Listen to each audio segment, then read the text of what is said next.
Good morning students. कक्षा 7 में कल मैंने आपको आंकड़ों के प्रबंधन के बारे में बताया था और इसमें मैंने आपको आंकड़ों की परिभाषा,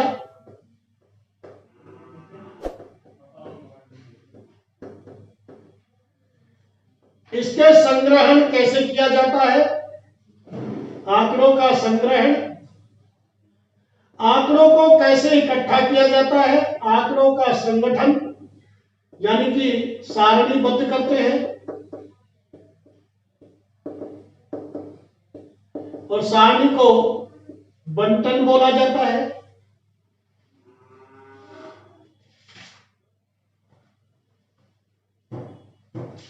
आज और आंकड़ों का संगठन के साथ मैंने आपको एक बात और बताई थी, यथा आंकड़े यानी कि जैसे आंकड़े आपने इकट्ठे किए वैसे के वैसे नोट किए और बाद में उनको संग्रहण किया, सही ढंग से व्यवस्थित किया। संग्रहण में आएंगे यथा आंकड़े और फिर उनका संगठन। आंकड़ों के संगठन के बाद अब है आंकड़ों का प्रतिनिधि मान और आंकड़ों की परास या परिसर। पहले परास परिसर समझ लीजिए। आंकड़ों की परास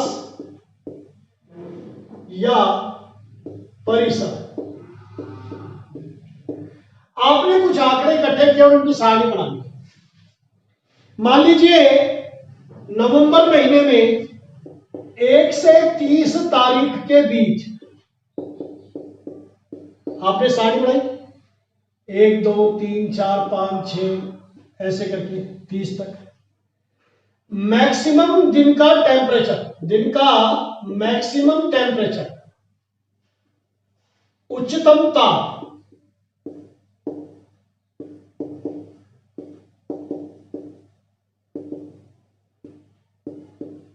नोट किया डेट वाइज। 1 तारीख को जैसे 26, फिर 27, फिर 30, 32, 18, 5, 9, 12, 13 ऐसे करके नोट किए। मान 1 से 30 तारीख के बीच जो अधिकतम तापमान आया, मान लीजिए 33 डिग्री, और जो न्यूनतम तापमान आया मान लीजिए 5 डिग्री, इन दोनों का अंतर यह कहलाता है परास या परिसर। निम्नतम मान और उच्चतम मान, निम्नतम आंकड़ा और उच्चतम आंकड़ों का अंतर कहलाता है परास या परिसर। आई बात समझ में? अब है आंकड़ों का प्रतिनिधि मान। तो यदि आपसे पूछा जाए आंकड़ों का परास या दिए गए आंकड़ों का, दिए गए प्रश्न का परास या परिसर बताइए, तो आप क्या कहेंगे? उच्चतम मान में से क्या करेंगे? उच्चतम मान में से निम्नतम मान को घटा देंगे। अब है आंकड़ों का प्रतिनिधि मान। प्रतिनिधि मान, मान लीजिए आपके 10-10 नंबर के 3 टेस्ट हुए। पहले टेस्ट में आपके 8 नंबर, दूसरे में 10 और तीसरे में 9। पहले टेस्ट में 10 में से 8 नंबर, दूसरे टेस्ट में 10 में से 10 नंबर और तीसरे टेस्ट में 10 में से 9 नंबर आए। आपके कुल प्राप्त अंक कितने हुए? कुल कितने नंबर आए? 8 और 10 18 और 9 27। और कुल पूर्णांक क्या हुए? कुल अंक पूर्णांक 30। यानी कि 27 नंबर आए 30 में से। 3 टेस्टों में कुल टेस्ट कितने हुए? 1 2 3, 27 नंबर आए, बराबर अंकों के टेस्ट थे। तो आपका औसत आ गया, या लिखिए टेस्ट, औसत आ गया 9। इस औसत को माध्य या अंक गणितीय माध्य कहते हैं, अंक गणितीय माध्य कहते हैं। इसका मान बीच में आता है, लगभग बीच में, केंद्र में आता है, इसलिए इसको केंद्रीय प्रवृत्ति बोलते हैं।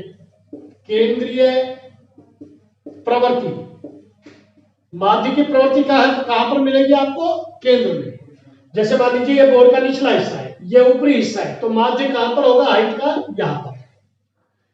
ये लेफ्ट का हिस्सा है, ये राइट का हिस्सा है, माध्य कहां पर होगा? लगभग यहां पर। तो इस तरह से इनको अगर अंकों से विभाजित कर दिया जाता है, अंकों से डिनोट कर दिया जाता है, या अंकों से निरूपण कर दिया जाता है। और थोड़ा उदाहरण समझिए।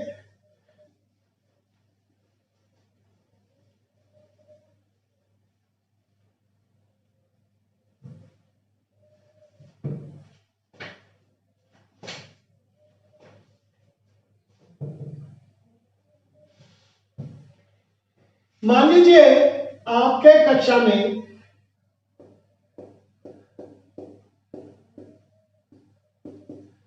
किसी दिन 10 विद्यार्थी आए, ये इनके रोल नंबर है। कुल विद्यार्थी कितने हैं? 10। उस दिन टेस्ट हुआ 10 नंबर का गणित का, तो इनके प्राप्तांक आए 8, 7, 5, 10, 4, 6, 5, 8, 9 और 4। कुल विद्यार्थी, कुल कितने विद्यार्थी है? कुल विद्यार्थियों की संख्या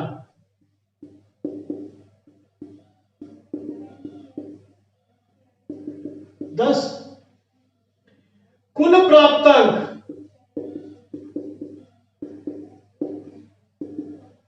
9 और 4 13, 21 5 26, 6 32, 4 36, 10 46 और 5 51 और 7 58 और 8 86। तो माध्य क्या होगा? माध्य या औसत क्या होगा? 10 विद्यार्थियों ने कुल कितने प्राप्तांक किए, कुल कितने अंक प्राप्त किए, और कितने विद्यार्थी थे? कुल विद्यार्थी का भाग भी दो। तो औसतन एक विद्यार्थी ने 6.6 अंक प्राप्त किया। ध्यान दें, प्रश्न कैसा भी हो, उत्तर दशमलव में आ सकता है, क्योंकि हम माध्य ज्ञात कर रहे हैं।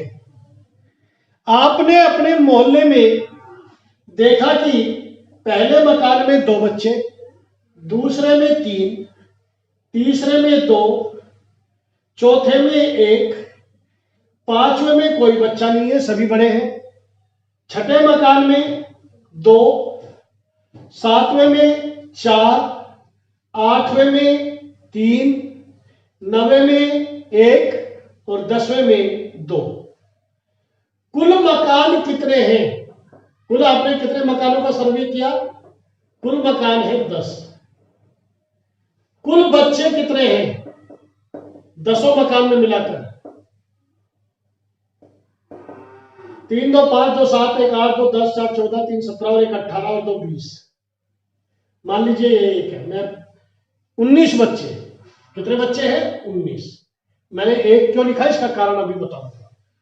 तो बताइए, आपके इन 10 घरों में, जो आपकी गली के 10 घर है, इनमें औसतन कितने बच्चे हैं एक घर में?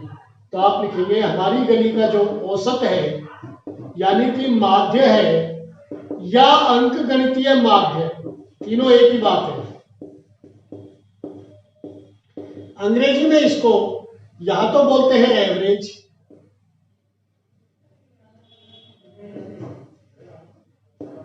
और यहां बोलते हैं मीन।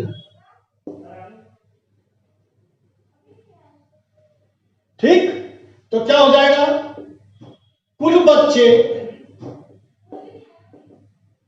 बटे कुल मकानों की संख्या, कुल घरों की संख्या, परिवारों की संख्या 19 में 10 का भाग दी गई 1.9। क्या 1.9 बच्चे होते? एक बच्चा होता है, 2 होता है, 3 होता है, 5 होते हैं, लेकिन औसत में 1.9 जवाब आ सकता है। हम 10 मकान का औसत ले रहे हैं।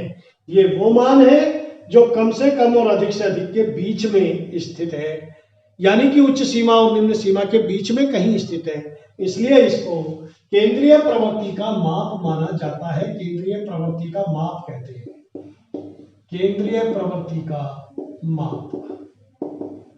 क्या नाम हुआ उसका? माध्य भी कहते हैं और समांतर माध्य भी कहते हैं। ठीक।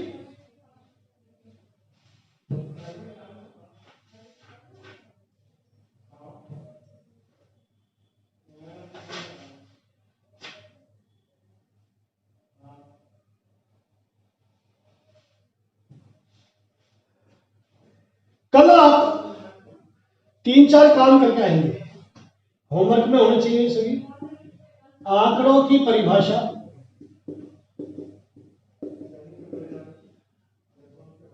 आंकड़ों का संग्रह,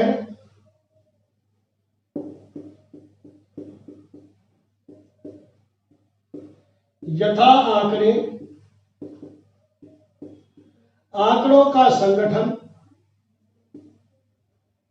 बारंबारता बंटन सारणी की परिभाषा,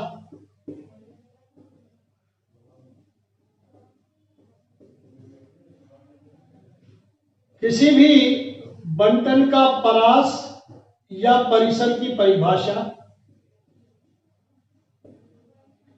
और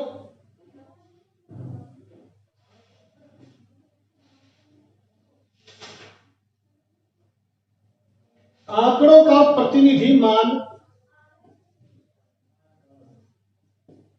कौन सा? माध्य है इसका सूत्र। ये कल आप घर से करके लाएंगे रजिस्टर में, उसके बाद प्रश्नावली चालू कराएंगे। Thank you very much.